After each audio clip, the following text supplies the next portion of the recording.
Hello, hello, hello, everyone, for Rosende Reads. Welcome. How is everyone? And everyone's saying that I'm an ABBA fan. I'm a big ABBA fan. So yes. Love it. So, as many of you know, our live today is about the finale of Fahrenheit 451. I believe this is our 6th book. I have to just have a list somewhere because I always seem to forget. Yes, it is Isaiah's birthday today, so if you guys can wish him a happy birthday, I bet he'd be very appreciative. That'd be awesome. So before we get into the book and start diving in about this last little bit, I have a special guest here today who's going to tell you some cool news and something that we can do to help this person out. You guys might recognize this person, by the way. They're really freaking cool. You're really freaking cool. Hey, what's up, everyone? How's it?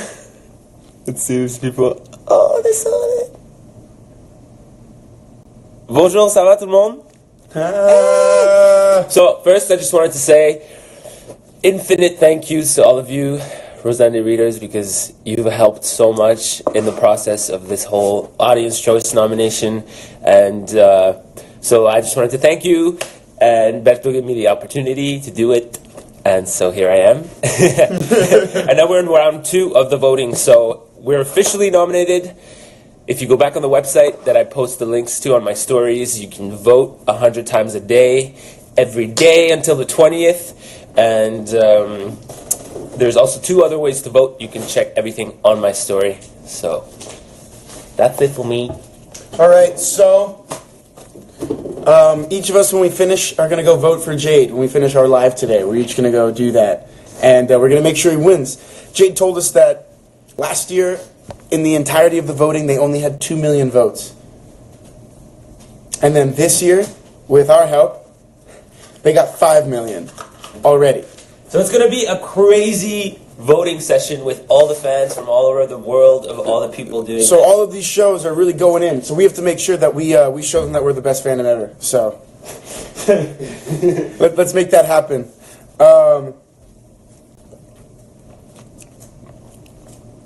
Okay, so let's talk about this book. Get your notes. Ooh. Okay. So I thought for a little bit, I wasn't sure how we should approach this ending. Because it's pretty,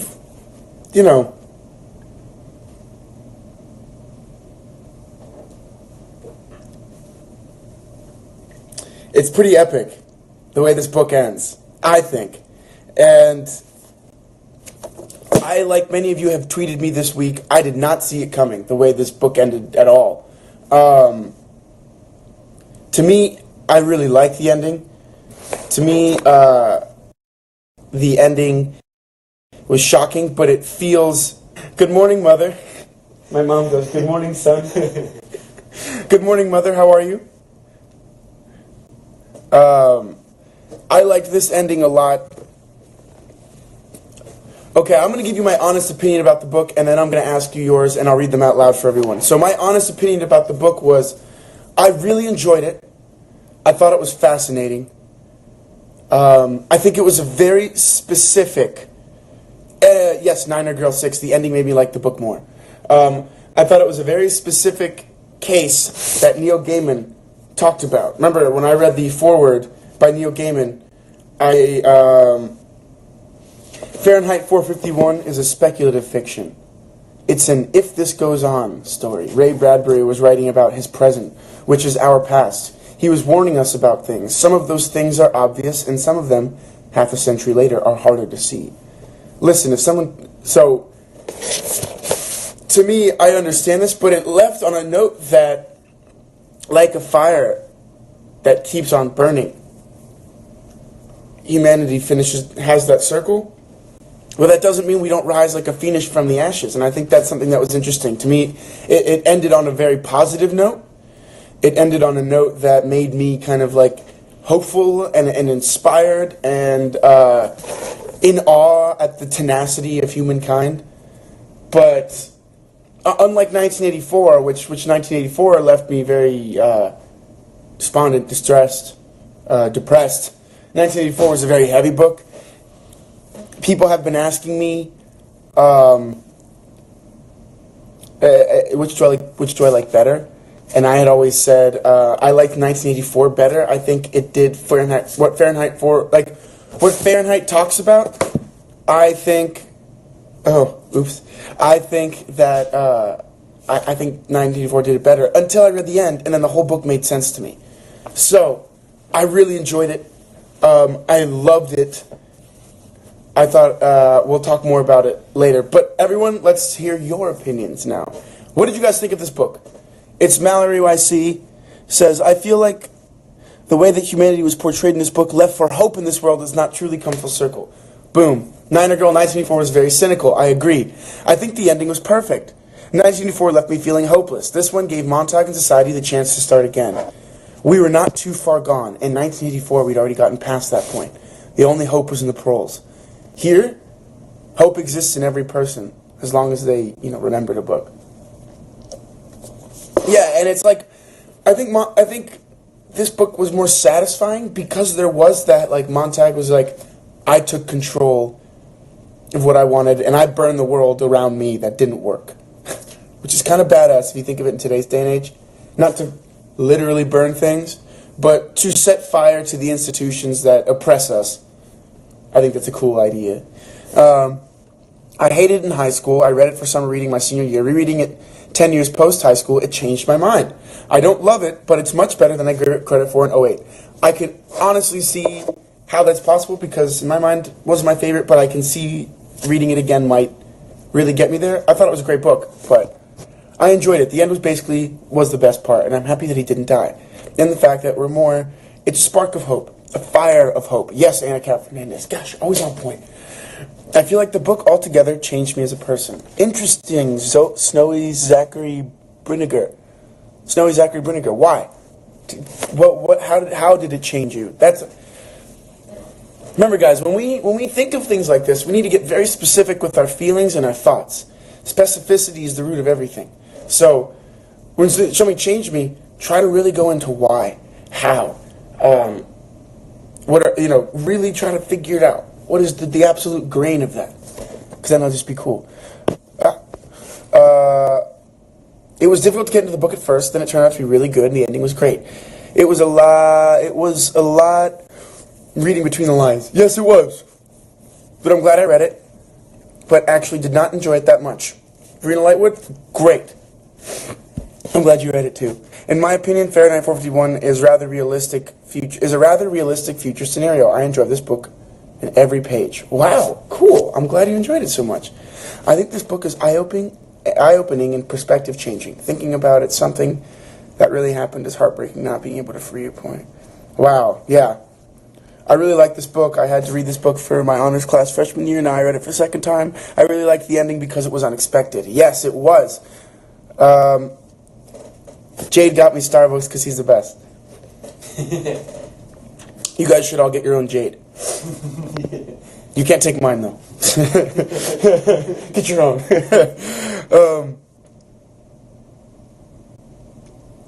I read it twice now, and when I was younger I didn't understand it well. Now I loved it. Awesome. 1984 left me angry. This left me with hope. Alright. Let's think of that device. Let's think of that device as a person who's telling stories. What do you think the benefit is of leaving an audience hopeful more than angry? What do you think the benefit is of leaving an audience kind of inspired versus in despair or depressed? What do you guys think the benefits of that are as a writer? How does that benefit all of us, and how do you think that really is, what do you think the purpose of that was?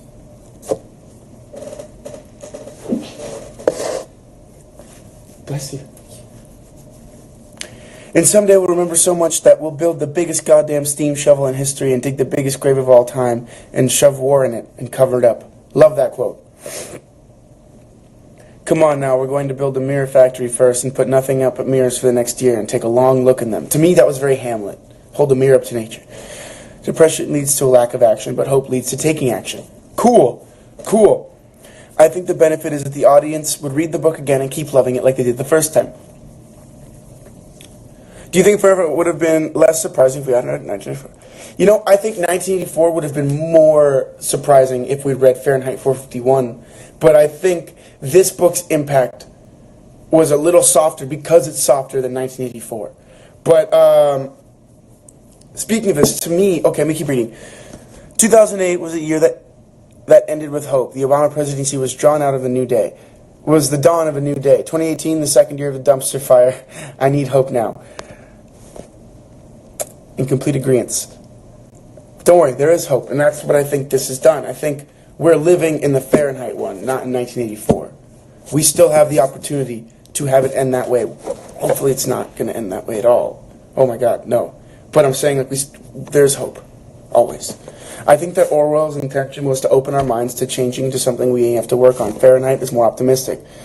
The use of evocative and provoking emotions really benefit as it allows us to see things from other perspective.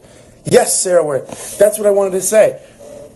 I'm going to keep reading, but if I ask you, can you repost that comment? Hope leads to action, makes you fight for the things you believe in. The end of this book is dangerous like The Alchemist. I like that. I appreciate that. Read it, that the end of the book is dangerous. I think being left with any strong feeling after the end of a book is proof of a good author. Food for thought is always inspiring. Yes, Kat Parker. Now, what I'm going to say is I think that it's just a different device. I think Orwell really wanted a sense of introspection from his audience. To me, it felt, reading that book, it felt that he was like, this is what I'm directly seeing, and if this goes on, or if this were to continue, could it reach this point?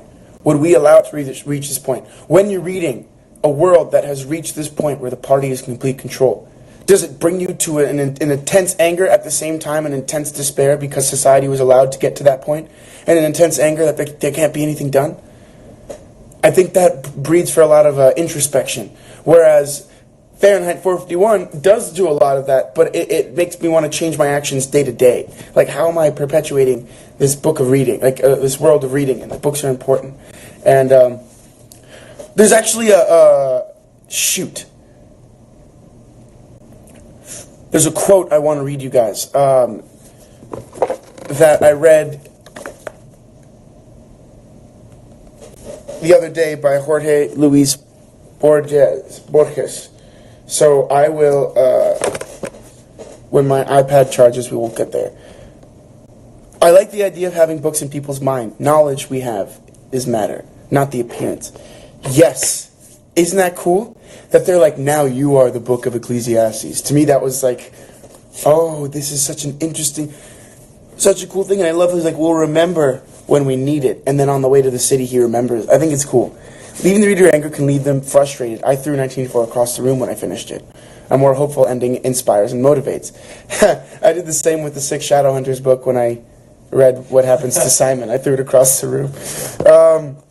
I think that shows us that even living in a world like that, there still can be hope. That there's still a chance to make things better. Yes.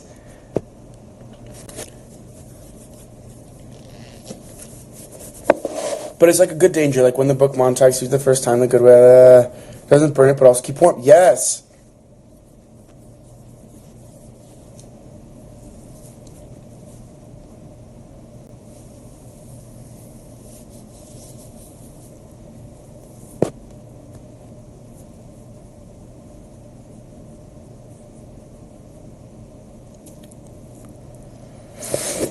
Okay, Dahlia Whisper, thank you for bringing this up.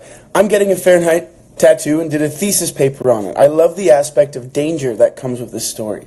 That his literary devices aren't new, but used in such a unique sense that inspires. That is cool. So let's talk about that. What do you guys think of the danger that was here?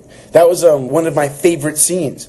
Was right after, he committed the murder and his house was on fire and he had to escape, but the dog had gotten him in the leg, and that I mean, it was a novel in just the storytelling of him getting from that house to Faber, to the river, to those people. It was an entire journey of triumph. To me, it reminded me of like I Am Legend when he's in the city alone and he meets his other people and they're like, you have to get to those people, and at the end they finally find the colony of people that survived. That's what it felt like to me. Like it was such an epic for him to get from just that point to there. It was an entire change. Loved that.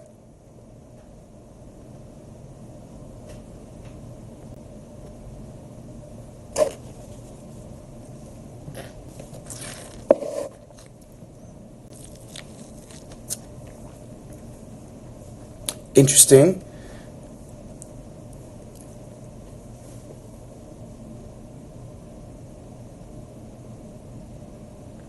The way Bradbury ends isn't in an absolute emergency, and Orwell does. 1984 has a stronger impact because humans always act only when it's too late. If there's hope and time, someone else can do it. That's something that I would want to just bring into a question. Like, how many other things are you saying, ooh, someone else could do that?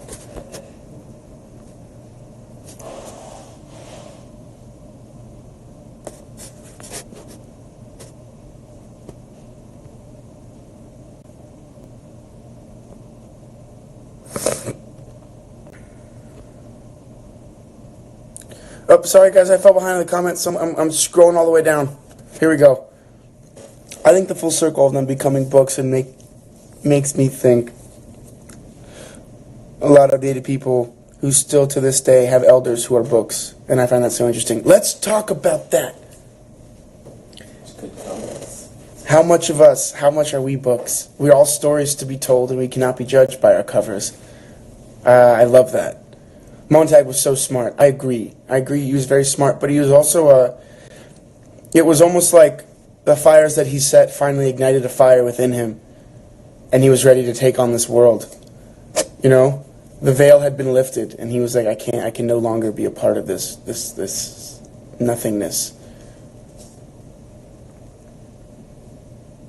But to me, it's kind of cool that we're destined to become these books. I don't know. On the last slide, we talked about how now BD is described as no longer human and no longer known to Montauk when he catches fire.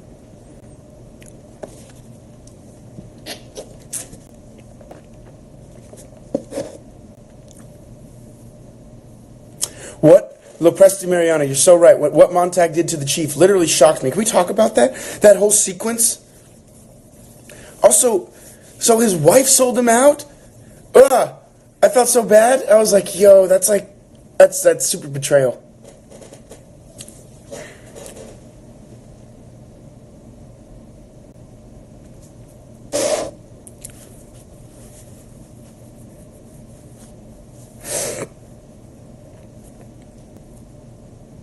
He burned the man alive, right? Are we just gonna, like... I love how we're all like, yeah, Montag's such a great hero. He's so awesome. But he literally, like, knocked out 2 of his other co-workers and burnt his boss alive. And this is something interesting.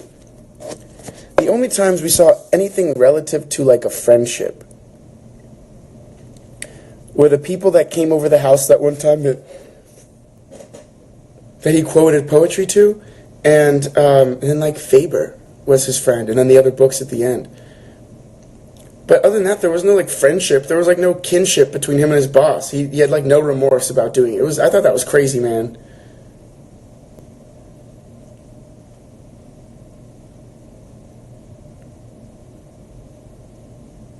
Freedom demands a sacrifice, Alberto. So do you think he sacrificed Beatty, or through burning Beatty alive, he sacrificed himself, and then he had to rise from the ashes of what he'd done to save the books that he remembered? Well, that's a pretty cool thought. That's a pretty cool thought. I'm impressed, honestly. I think Mildred never really cared about Montag. She never understood him, and she never tried. The betrayal still shocked me, though. I think that Mildred represents a lot of people who, although unhappy deep down and know that they're not living the truth, they lie to themselves well enough that they exist in this comfort of their lies. And the minute that's broken, they can't deal with it, so they do whatever they can to, like, get back in their hole. Mildred was like that to me. She couldn't live with the knowledge of the truth. It was too much for her. So she'd rather live in this fake world. But it wasn't too much for her, because the book starts in such a very dangerous way. That idea of danger is fascinating. Now I want to like reread it with that whole concept in my mind. I think it's so cool. I love how Granger makes that reference to the Phoenix. I love that too. But the way that Montag thought about it after, Beatty wanted to die. Makes you wonder. Beatty knew all these quotes from books. Did he want to? Did that not affect him? See, I think Beatty wanted to die, and he kept, like, baiting people to do it. I think he read every book that he burned. Not every book, but I think he definitely read a lot. And that's one of the reasons why I think he was so the way he was. I don't know.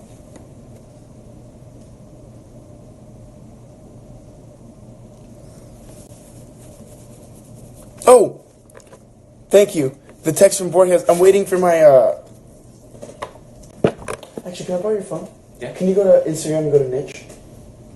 Oh, wait, no, it was a story. All right, guys. I'm going to go see if I can get that quote really quickly. So just give me like a second. If it dies, just stay here.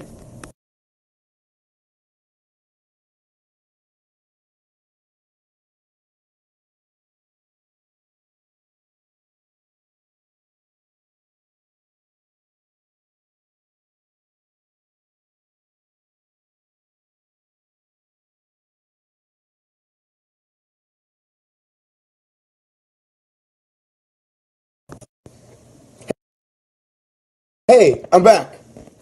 You guys work so fast? Oh my gosh. All right, I just sent you a text. Let me know if you got it.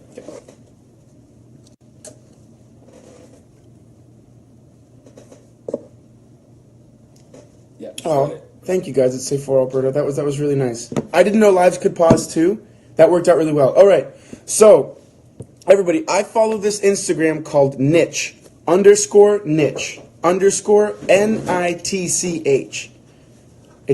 It rhymes with another word. But it's a fantastic Instagram that posts a lot of inspirational quotes by artists and just quotes by them that make you think about life. Now, I'm going to read you a quote because Borges wrote this quote, and I think it's fascinating. Of all man's instruments, no doubt, the most wondrous is the book. The other instruments are extensions of his body. The microscope, the telescope, are extensions of his sight. The telephone is an extension of his voice. Then we have the plow and the sword, extensions of the arm. But the book is something else altogether. The book is an extension of memory and imagination. I love that. I was like, I have to bring that to the book club because that's what I feel happened in this book. That quote illuminated Fahrenheit because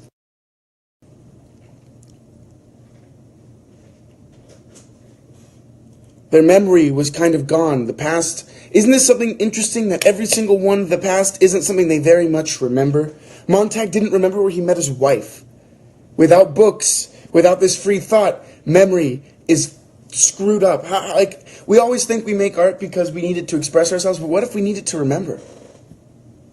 Like, what if art is actually, it's the way we physicalize our memories and how we process things, and the way we learn from ourselves is looking back at how we used to process versus how we can. I don't know. I think it was cool. But also, as an extension of the memory and the imagination. That's exactly what it was. Fahrenheit, for them, they became books. The extension of the memory. They had to. They had no other choice. The imagination. They were the ones that could see new worlds. I was recently watching The Page Master, this amazing older movie.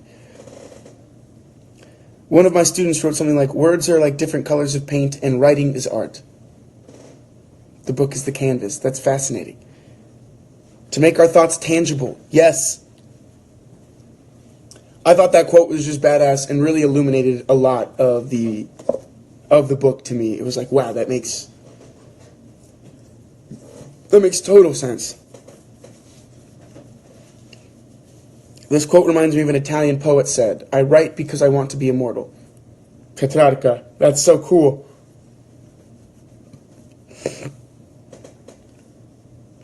I have this crazy thought about Clarice. What if she was a spy like O'Brien? What if she was testing men like Montag to find out if they had inappropriate ideas? Interesting. Very interesting. Without books, there'd be no freedom.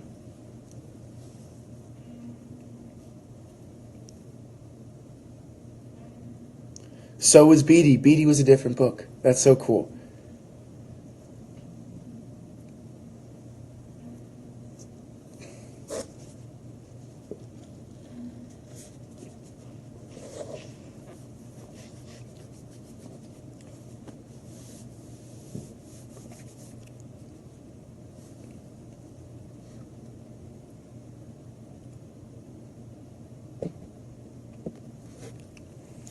You know, I was disappointed that Clarice was really dead. Apparently, I was doing research. Apparently, in the film, one of the things that is different is Clarice's story, and Ray Bradbury, seeing the film, actually thought it was a very good idea. He wasn't upset and like, you changed my book. He was like, oh, that's really cool. And he was actually very excited about it. So now we can all watch the film version of Fahrenheit 451, the old one, and because the new one's coming out sometime soon. But the old one, we can watch it now and check that out. Time check, 30 minutes left. What time is it? 11:33. 11:30. We're actually going to be doing a shorter live, so there's 15 minutes left today. Sorry, guys. Jade's leaving soon, and I want to hang out with him. Selfishly, I'm sorry. I hope that's okay. But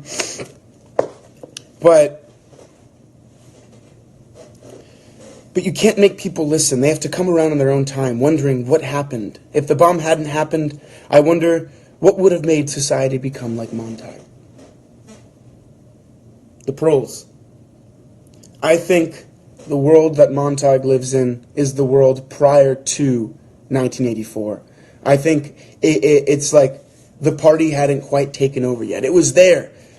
They were able to control people still on their own people still had free will, though. People still had the opportunity to read and could do it. It was still confined, but then that's when the parties started to get their control, when they used their telescreens to be like, hey, now you guys are going to be the eyes. Everyone walk outside. Do you see anyone?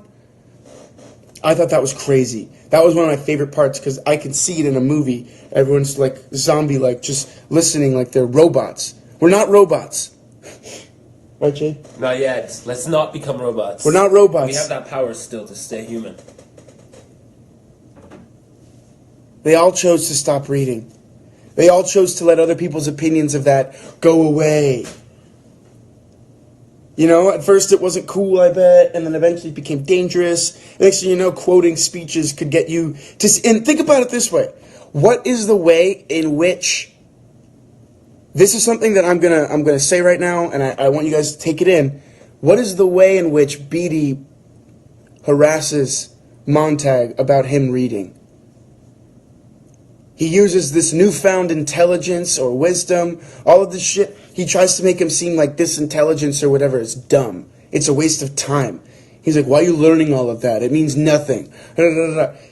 Anytime education is shit on, pay attention. That's not good. We need to be educated. We need to read. We need to, keep that going. But enough of my soapbox. What's your favorite part of the book? Let's all do that. What were your favorite parts of the book? I'm going to look for mine real quick.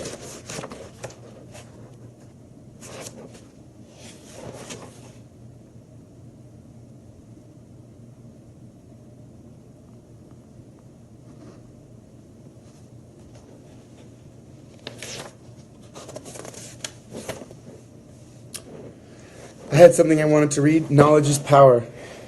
We need to be a bother sometimes. Yes, reading is a way to explore your mind. Beatty genuinely confuses me. He has the education and he hates it. But does he really hate it? Well, think about it. He grows up in a society where that education isn't valued. He lives in a society where no matter how educated he gets, that type of education is considered a waste of time. Stupid. Think about the perspective, how much the perspective you're raised in. Like, he lives in a world where his job is to make sure people like that don't do it. Don't read. I think it's crazy.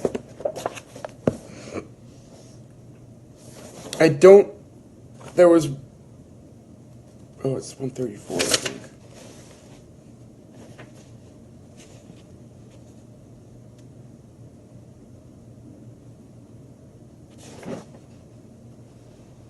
I can't find it.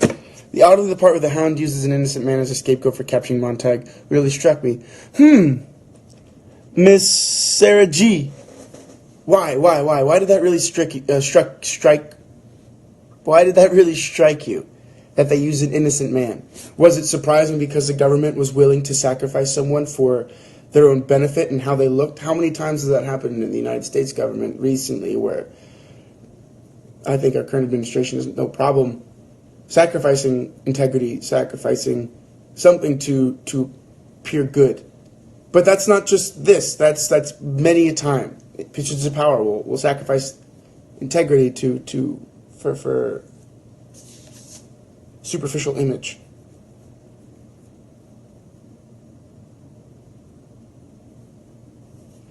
Okay, there's two sides to that coin, though. Val 86. People feel inferior to people who are smarter than them. But people who feel that they're more educated sometimes feel superior to those who they feel aren't. So there's those two, it's two sides of a coin. It's not just one way. I think it's both. And that's where the problem is that people that are smart, that think they're smarter than someone, tend to look down, and the people that are getting looked down on tend to be like, giving them the old middle finger.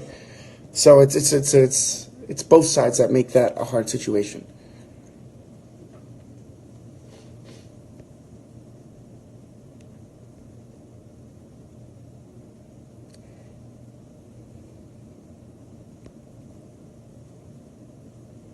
I think the surprising thing is that society itself was willing to sacrifice for entertainment. The kids almost hitting Montag in the car for fun. People willing to kill for entertainment. Why?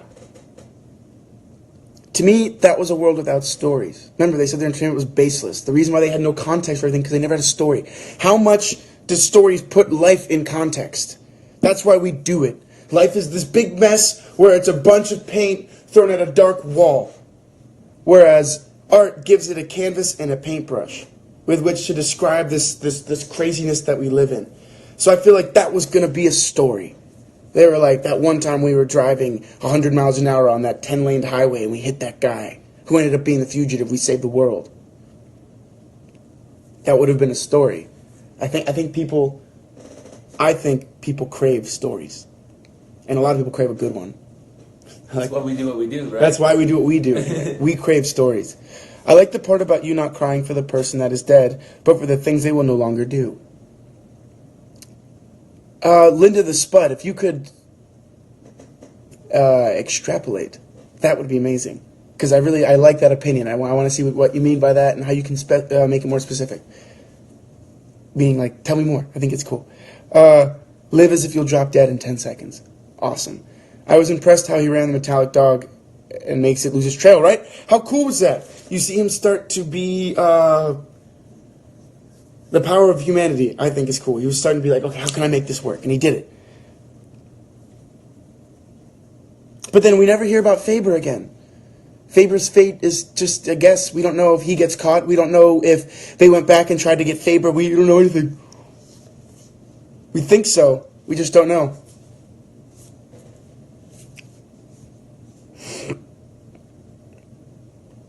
Okay, great pickup, Rita. How weird is time in this book? How weird is everything in this book? We don't know what the outside world looks like, really. We know they drive little yellow beetles. We know they call their fire trucks the salamanders because they look like big lizards. But other than that, we don't know what... They have that 10-lane highway. We don't know what the world looks like at all. If it's dingy, if it's super clean, what they wear. They described what those men were wearing when they looked like books, the real men, not the people that lived there, the men and women that were like in hiding. They described what they looked like. They didn't describe what anyone else looked like. Isn't that crazy?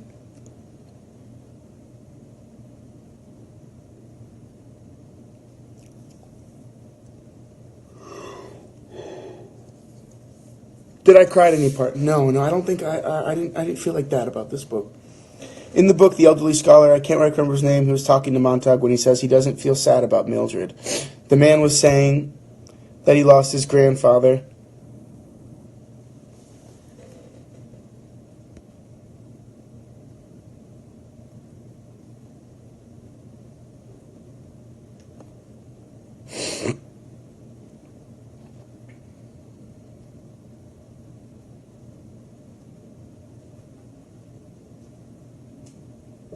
I love that part when he was like, another year passed in 10 minutes. I don't know if that was, I think that passage of time might have been real. What happens if another year did pass and then the war really happened?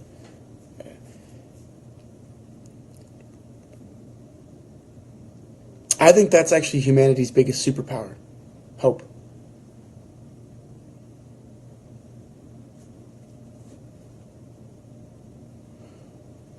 I connected with Montague's curiosity.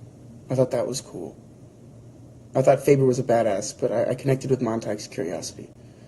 The book was very interesting. Yes. All right. How much time do we have? It's 11:42. 11:42. All right. So we're going to start wrapping up the book talk in the end. I think this 7th book was a great addition. I am really happy about how far we were able to... I'm really happy about how quickly we read it, how interesting it ended up being. It was, for me, it was hard to dive into in the beginning, but towards the end you left it, you're like, wow, okay, I'm really glad I read that. It was interesting that most human connection was gone and replaced with artificial connection to the screen.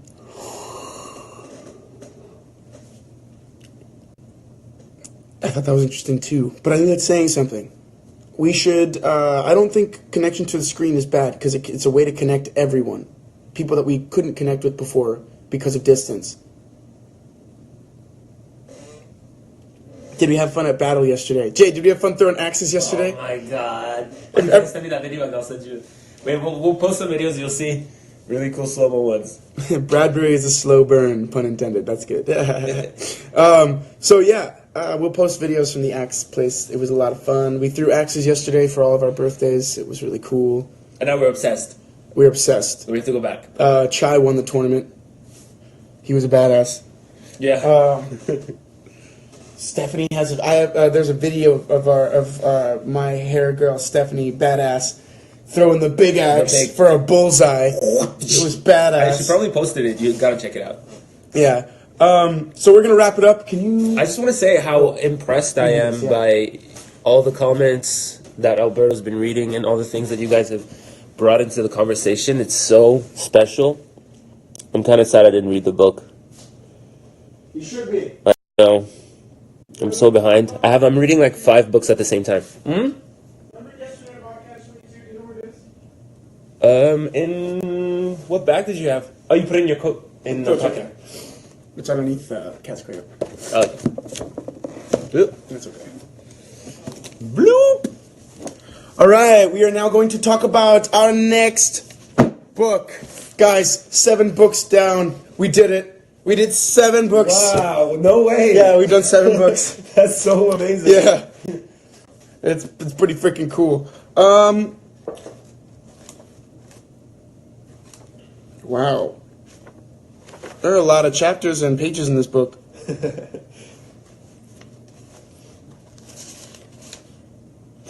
All right. Should we try to challenge ourselves? We've been reading at a good pace. I think we should see how well we do. What do you guys think? Yes, should we challenge ourselves? Yeah, we should challenge ourselves?